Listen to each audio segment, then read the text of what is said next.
Je, unahitaji taarifa kamili na uchambuzi wa ndani zaidi? Jiunge sasa katika grupu letu la WhatsApp kwa malipo nafuu kabisa. Utapata uchambuzi wa kila siku, mchana na jioni, update za dunia kwa haraka zaidi, fursa ya kumuuliza maswali Rahby papo hapo na kupata majibu ya haraka zaidi kutoka kwake. Usikose nafasi hii adhimu. Jiunge sasa na uwe mbele ya taarifa kuliko wengine. Tupigie kwa simu namba 0654467177 au tuandikie ujumbe ni unge na Rahby. Tutakuunga moja kwa moja. Ukitazama kwa jicho la pili utaona kama vile kuna ile hali ya kuvumiliana. Ni tofauti kidogo na taswira ambayo imekuwepo hivi karibuni. Hivi karibuni ukitazama vita nyingi zinazopiganwa hivi karibuni, nchi zinapoparurana kwenye vita, utaona kumekuwa na vita ile inaitwa ya tit for tat. Yani unapiga jiwe na piga mawe. Yani pale unaweka wenzako wanaweka. Sasa tumeona awali kuwa baada ya Yemen kupokea mashambulizi ilijibu tit for tat. Lakini Yemen ikajibu, nikazungumza na wewe kuwa tunasikiliza busara ya upande wa pili, ikiwa inaweza ikapatikana busara. Kwa sababu kama busara ya upande wa pili itakosekana, basi hesabu za adui zitakuwa zimefanikiwa sana, kwa sababu ni rahisi sana kuwa drag watu, kuwaleta kwenye mzozo mpana zaidi. Lakini nadhani bado busara kidogo zinaonekana kuwepo kujaribu kutokuyakuza haya mambo. Yani kuna wakati hamwezi kuyakuza sana mambo. Mnaweza kusema kuwa hebu tuishie hapa, tusiendelee zaidi. Takukumbusha tukio moja. Mwaka juzi kulikuwa kuna maadhimisho ya, nadhani ilikuwa mwaka juzi au mwaka jana mwanzoni. Yes, 2025 mwanzoni, wakati wa maadhimisho ya kumbukumbu cha kifo cha General Qasim Soleimani, kama mnakumbuka, ndani ya Irani. Wakati huo kulikuwa kuna mzozo wa Gaza. Kukatokea vurugu ndani ya Irani wakati watu wanaomboleza kifo cha General Qasim Soleimani. Unajua Qasim Soleimani aliuawa mwanzo kabisa mwa Januari ilikuwa mwanzo wa mwaka, yani mwezi Januari. Sasa kumbukumbu yake huwa inatembea katika kipindi hicho cha mwezi Januari. Sasa wakati wanafanya hiyo kumbukumbu ya mwezi Januari, kukatokea mashambulizi yaliyotafsirika kama mashambulizi ya kigaidi. Mashambulizi haya yaliua watu ambao walikuwa wakiomboleza pale Teherani. Watu kadhaa waliuawa. Irani ilitaja kuwa haya mashambulizi yamefanywa na vikundi ambavyo vinasapotiwa na Israeli, ambavyo vilikuwa Arbil kule Iraq. Unajua Arbil ni Kurdistan, eneo la Wakurdi ambalo liko ndani ya Iraq, eneo linalojitawala la Wakurdi ambao liko ndani ya Iraq. Wana rais, wana bendera, wana kila kitu, lakini ni jamhuri ambayo iko ndani ya jamhuri ya Iraq, eneo la Arbil ambalo ni Kurdistani na mji wao unaitwa Arbil. Sasa Irani wakati wanafanya mashambulizi kule Arbil, walifanya mashambulizi kwa hivyo vikundi kuvishambulia, halafu wakaenda wakashambulia, kuna moja ya kikundi ambacho walikishambulia katika ardhi ya Pakistan. Kwa kawaida Pakistani hawana ugomvi na Irani na ni nchi ambazo zina uhusiano mzuri, hawala hazina shida sana, licha ya kuwa Pakistani ni nchi imeegemea sana Saudi Arabia. Na niliwahi kuwapa mkasa wa Saudi Arabia. Kwa nini Saudi Arabia alikwenda Pakistani baada ya 1979 mapinduzi yalivyotokea? Kwa hiyo kukawepo na ile pressure kubwa sana ya jamii ya Shia na Sunni. Kwa hiyo Saudia alikwenda Pakistani kwa sababu Sunni wenzake, kutafuta support ya nchi za Kisuni pamoja na Misri wakati huo. Ndio maana unaona support kubwa ilikuwa kati ya Misri na Pakistani na Saudi Arabia, ndio ilikuwa hivyo. Sasa Irani wakashambulia ndani ya Pakistani, wakasema kuwa tunapiga hili eneo kwa sababu tuna uhakika pia hili ni eneo lina vikundi ambavyo vinakuja kufanya ugaidi kwenye ardhi yetu. Pakistani wakatumia mkataba wa kifungu cha 21 cha mkataba wa Umoja wa Mataifa, wakasema ukigusa ardhi yetu lazima tukujibu. Yani tunayo haki ya kukujibu, lazima tukujibu. Kwa hiyo Pakistani na wao wakafanya mashambulizi ndani ya Irani. Kuna eneo moja wakapiga, wakasema kuna vikundi viko ndani ya ardhi ya Irani vinatusumbua kwenye ardhi yetu. Yani wakati Irani kapiga na wao wakapiga, wote wana nguvu za kijeshi, wakaweka bana, sawa, umepiga nimepiga, tutulie. Hakuna aliyezidisha, hakuna mtu alizidisha, kwa sababu wakajua tukiingia kwenye mzozo huu ni mzozo mbaya.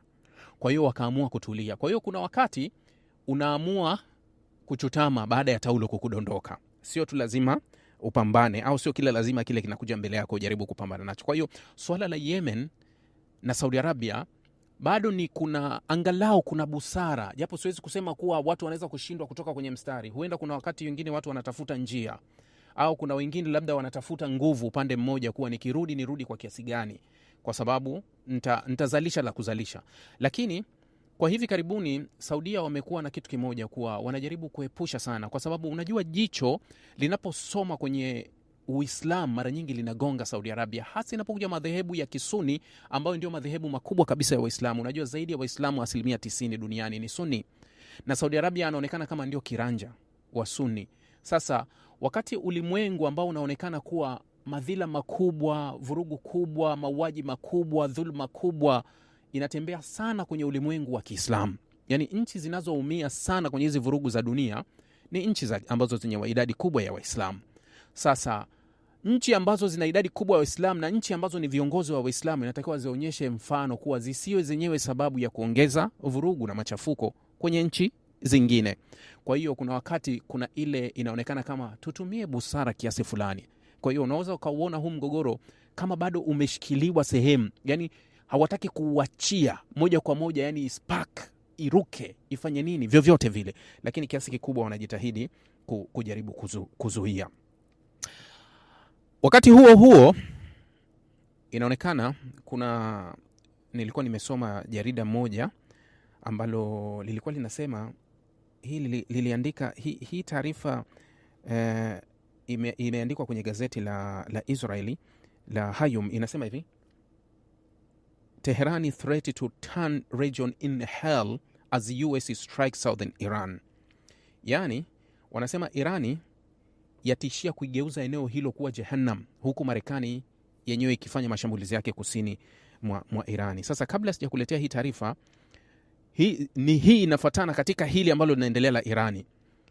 Katika kinachoendelea kuhusu swala la Irani ni kuwa Irani imesema kuwa haitarudi nyuma juu ya udhibiti wa mlango wa bahari wa Hormuz, ikionya kwamba uchokozi wa Marekani na kizuizi chochote cha bandari zake kinaweza kuvuruga utaratibu mzima wa meli katika kanda nzima. Jeshi la Irani lenyewe limetangaza kuwa haliwezi kurudi nyuma hata hatua moja juu ya mlango wa bahari wa kimkakati wa Hormuz, huku kamanda mkuu akionya kwamba njia ya maji haitafunguliwa kupitia uchokozi au vita vya Marekani. Nilizungumza kule YouTube nikasema hivi, naomba niwe mtu wa mwisho kabisa. Mimi naomba niwe mtu wa mwisho kabisa kuamini kuwa Marekani anayo nguvu ya kijeshi ambayo inaweza ikafungua mlango. Yani Marekani anayo nguvu ya kijeshi, nguvu ambayo inaweza ikafungua mlango kwa kutumia nguvu za kijeshi. Kwangu mimi hilo siliamini na sitegemei kama linaweza kutokea. Lakini mlango unaweza ukafunguka, kwangu mimi kile ninachokiamini, mlango unaweza ukafunguka tu katika njia ambazo ziko wazi kabisa, ni kufata kile ambacho kinazungumzwa, kujadiliwa kwenye meza. Lakini sitegemei kuona kuwa kuna nguvu zinaweza zikafanyika kwa ajili ya kufungua hili. Sasa jeshi la Irani limetangaza kuwa lenyewe haliwezi kurudi nyuma hata hatua moja kwa ajili ya mlango wa bahari wa Hormuz. Brigedia Jenerali Muhammad Akram Nia, ambaye ni msemaji wa jeshi la Irani, yeye alitoa matamshi hayo Jumanne, huku Washington ikizidi kuchochea uchokozi dhidi ya Teherani. Alisisitiza kwamba njia pekee ya kupata njia ya kupita kwenye bahari hiyo iko katika kuheshimu haki za watu wa Irani. Nadhani hizi kauli aliwahi kuzizungumza Khamenei mwanzo kabisa mwaka jana, kabla ya mzozo, au naweza kusema mwanzo wa mwaka huu. Alisema kuwa pale tutapovurugwa sisi, wasidhani kuwa tutavurugwa sisi, tutaivuruga Mashariki ya Kati yote, italipuka yote, Mashariki ya Kati itaspark. Walisema kuwa Mashariki ya Kati yote itawaka moto, sio kwa sababu eti sisi halafu walishasema kuwa ikiwa sisi tutazuiliwa kuuza mafuta, basi hakuna ambaye atauza mafuta. Yani kama sisi hatuwezi kufanya biashara, basi hayupo atakayefanya biashara hapa. It means wote hakuna. Na ndio maana nilivyosema kuwa ikifikia Irani kuanguka, basi kuna wengine watakuwa tayari wameisha kuisha kabisa kabla ya Irani kuanguka. Yani manake wataanguka wengi. yani watakwisha wengi. Mpaka sasa Irani bado anapigana vita ya kimkakati, kupiga kambi na maslahi. Hajaanza kuvuka kwenda kugusa kama wengine wanavyovuka kwake.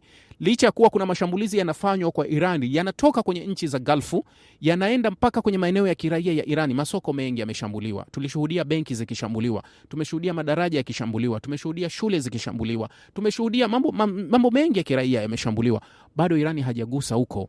Bado amebaki kwenye mkakati tu, mkakati ule wa kimkakati. Napiga vifaa vya kijeshi, napiga sijui ufanya nini. Yani bado yuko kwenye mkakati. Sasa pale kutapokuwa na tishio kabisa kuwa huyu anakwenda na maji, yani anadondoka, basi ufahamu na wengine watayaonja yale maumivu ambayo yeye amekuwa nayo, halafu watayazungumza katika nadharia tofauti. Jenerali anaendelea kusema, vikosi vya Irani haviwezi kurudi nyuma hata hatua moja kutoka kwenye msimamo wake kuhusu mlango wa Hormuz. Jenerali Akram Nia alisema. Aliongeza kuwa Irani yenyewe inawajibika na kulipa kisasi cha damu cha mashahidi wake, akimtaja kamanda marehemu Luteni Jenerali Qasim Suleimani ambaye mauaji yake katika shambulio la ndege isiyo na rubani ya Marekani ya mwaka 2020 yanabaki kuwa kilio cha kukusanyika kwa maafisa wa jeshi la Irani.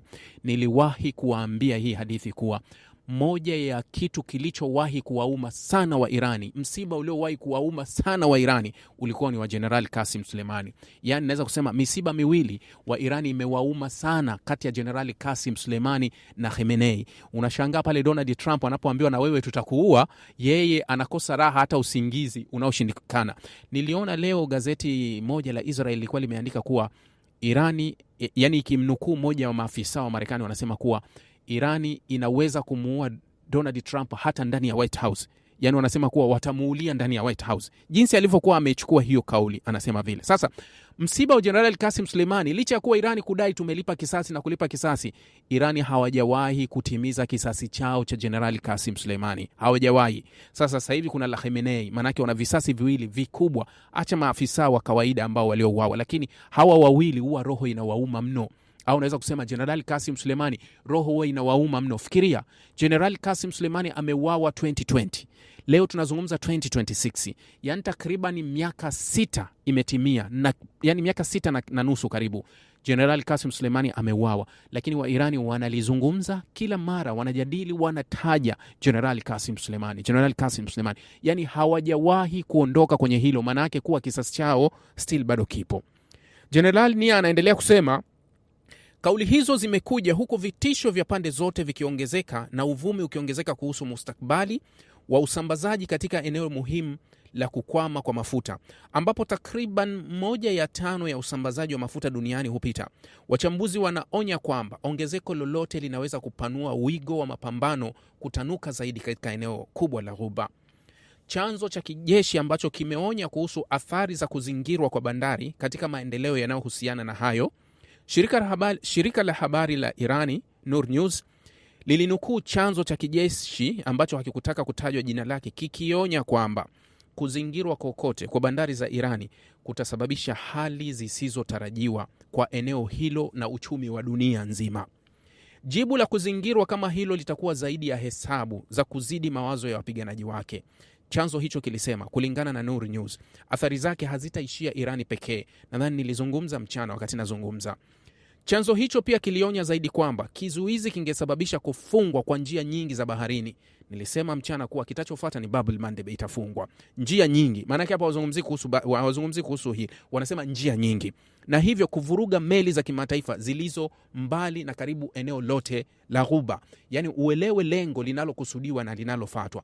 Kwa sababu wakati wa mzozo huu mwanzo, Irani ilikuwa inasema kuwa pale tutapozidi tutaifunga Hormuz.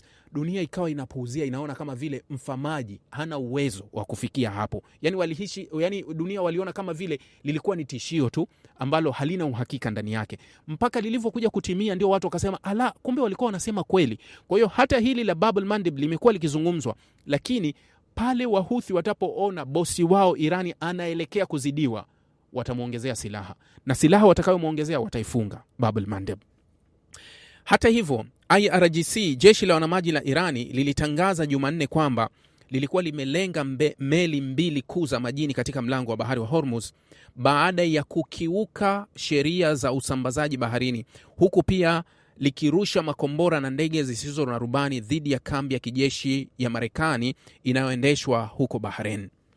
IRGC ilisema meli hizo ni Mombasa na Al Bahia, zote zikiwa na bendera ya Liberia na kusimamiwa na kampuni ya ADNOC Logistics ya Abu Dhabi. Zilikuwa zimezima mifumo ya ufuatiliaji na kujaribu kupita njia iliyozuiliwa karibu na maji ya Omani, kitendo ambacho Teherani ilikielezea kama tishio kwa usalama wa baharini. Irani imeonya mara kwa mara meli zote kuzingatia njia zilizoidhinishwa na kufuata maagizo ya majini ya Irani na sio kwingine. Katika operesheni sambamba, Irani ilitangaza kuwa imeshambulia kambi ya Jufair inayoendeshwa na Marekani huko Bahrain, ambayo ina vituo vya US-5 Fleet. IRGC ilisema shambulio hilo lilifanywa kwa makombora na ndege zisizo na rubani za upande mmoja, lilipiga maghala ya silaha, kituo cha mawasiliano cha satellite na vitengo vya malazi kwa wafanyakazi wa Marekani, ikidai kwamba vyote havikuondolewa katika shambulio hilo. Pia IRGC ilielezea shambulio la Jufar kama awamu ya kwanza ya majibu yake kwa mashambulizi mapya ya Marekani dhidi ya maeneo ya kijeshi ya pwani ya Irani na maeneo mengine kusini mwa Irani, ikiapa kwamba shughuli zaidi za kulipiza kisasi zitaendelea huku mvutano kuhusu mlango wa bahari wa Hormuz ukizidi kuongezeka. Katika taarifa iliyofuata, kikosi cha anga na jeshi la wanamaji la IRGC kilisema pia kiliwasha kituo cha kuhifadhi mafuta katika kambi ya Bahrain na kulemaza rada ya ulinzi wa anga ya Patriot, rada ya udhibiti wa anga ya meli na mfumo wa ulinzi wa Sea-Ram, kituo cha amri ambazo kinaongoza boti na watu, na pia kiliharibiwa. Kulingana na IRGC ambayo iliahidi kwamba majibu yataendelea kwa kasi huku Marekani na Irani zikiendelea na mashambulizi katika eneo la Ghuba. Uchokozi mpya ambao unatajwa na IRGC unaotoka kwa Marekani. Kisasi cha Irani kinakuja huku Washington ikiendelea na kampeni yake ya uadui dhidi ya Jamhuri ya Kiislamu ya Irani. Marekani usiku wa 3 mfululizo ilizindua mashambulizi ya kijeshi dhidi ya Irani, huku kamandi kuu ya Marekani CENTCOM ikitangaza kwamba operesheni hiyo ilifanywa kwa amri ya rais wa Marekani Donald Trump. CENTCOM yenyewe ilitangaza katika taarifa kwamba mashambulizi hayo yanalenga kuendelea na kile kinachodai kuwa kulipa kwa gharama kubwa kwa vikosi vya Irani, pamoja na kudhoofisha uwezo wa Irani wa kutekeleza ushawishi wake wa kijiografia katika masuala ya mlango wa bahari wa Hormuz. Hata hivyo, kulipiza kisasi kwa Irani kunaonyesha kwamba iko tayari na ina uwezo wa kutetea uhuru wake wa kitaifa na maslahi ya kikanda licha ya uonevu ambao unatoka Washington. Sijui umeelewa? Sasa nikirudi kusema kile ambacho nilikizungumza awali, ninasema Teherani imetishia kuigeuza eneo lote kuwa Jehannam, huku Marekani ikishambulia kusini.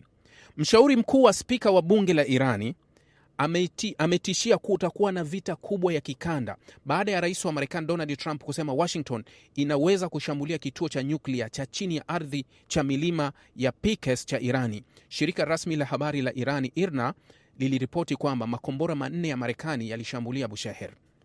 Marekani ilishambulia Bushehr kusini mwa Irani kwa makombora 4 siku ya Jumanne, shirika rasmi la habari la Irani liliripoti, huku Washington na Teherani zikiendelea na uhasama wa pande zote.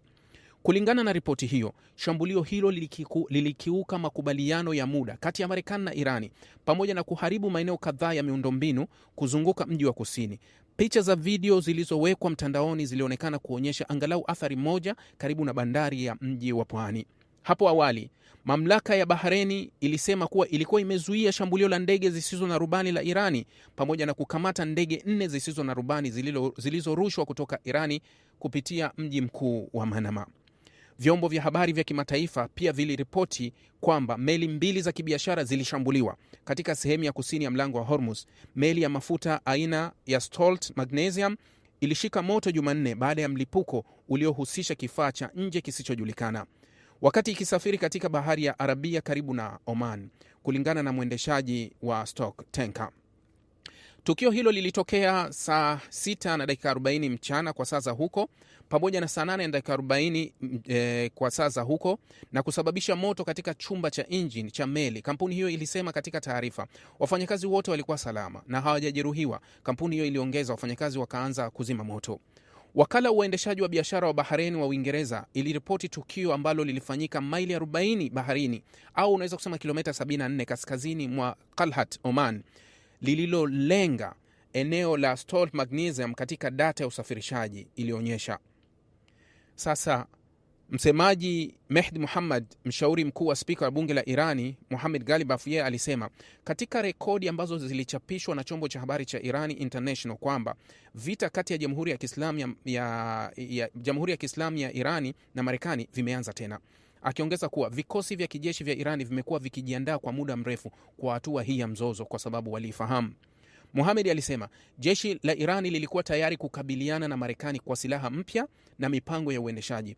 Alitabiri kwamba mashambulizi ya Marekani yatakuwa mengi lakini hayana ubora wa kutosha. Akijibu matamshi ya Trump kuhusu shambulio linalowezekana kwenye eneo la chini ya ardhi kule Gaz pamoja na Natanz linalojulikana kama milima ya Pixar, Mohamed aliita kituo chenye nguvu zaidi cha nyuklia duniani na akasema shambulio litashindwa kufikia malengo. Ikiwa kituo cha Kolag kitashambuliwa, eneo hilo litakuwa jahannam na tutaharibu eneo hilo kwa gharama ya Marekani, alionya Mohamed. Pia alidai kwamba mlango wa bahari wa Hormuz umefungwa kabisa kila upande.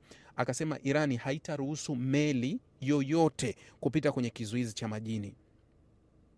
Jamani, nimeeleweka? Kwa hiyo kile kinachoendelea nilikiona kimeandikwa na gazeti moja liliandika Middle East Eye. Nitakusomea kidogo tu. Ilikuwa imeandika kile kinachoendelea kwa sababu nilikieleza kiasi fulani, lakini naye kama alikuwa anajaribu, huyu yeye ameainisha, unajua amesema ile memorandum of understanding, anasema yeye alisema ni memorandum, yeye aliita memorandum of surrender. Alisema ni memorandum of surrender. Yani jinsi Marekani wanavyotaka kuchukua mkataba kama vile ni mkataba wa Irani kujisalimisha. Anasema chini ya makubaliano ya kusitisha mapigano ya memorandum, maonyesho ya jukwani na rufaa za kitakatifu, utulivu, ukweli ambao Washington haiwezi kukubali, Marekani iliingia katika mzozo huu ikitarajia Irani kujisalimisha na ikajikuta imekabiliana na mipaka ambayo haikuwa imekusudia. Marekani ilitaka Irani itengwe, inyang'anywe silaha na iwe tiifu kisiasa mbele ya Marekani. Yenyewe Marekani ilitaka kizuizi chake, yani kivunjwe kabisa, Irani akose ushawishi. Ushawishi wake wa kikanda uvunjwe, hata uhuru wake upunguzwe. Yani kuwe na bendera tu, wimbo wa taifa, hakuna kingine. Ndio walitaka hivyo. Irani ilivumilia shinikizo, ilihifadhi nguvu yake ya kimkakati na kulazimisha himaya yenye nguvu zaidi duniani kujadiliana na nchi ambayo iliahidi kuwa itaipigia magoti. Huo sio ushindi wa Marekani, ni usimamizi wa kushindwa wa Marekani. Ukikumbuka mwanzo wa huu mzozo, Donald Trump alisema kuwa hatutokuwa na mpango wowote, hatuna mazungumzo yote na Irani isipokuwa Irani itakuja kujisalimisha bila masharti. Bila masharti. Naposema kuwa unakuja mwisho unakaa kwenye makubaliano ambayo yameandikwa na adui ambayo ulitaka aje ajisalimishe, hiyo huko kuna tafsirika ni kushindwa. Tena ni kushindwa kukubwa, si kudogo. Ndio maana haya sasa hizi vurugu zote zinazotokea hivi sasa, Marekani kila akikaa anaona kuwa haiwezekani, lazima tuanzishe vurugu tunazozianzisha. Lakini vurugu hizi matokeo yake ni yale ambayo nimewaambia kuwa wala matokeo hayaendi Marekani moja kwa moja au hayaendi Afrika wala hayaendi kwetu, yanakwenda dunia nzima, na majibu ya ulimwengu yanasoma tu kuwa hali si nzuri.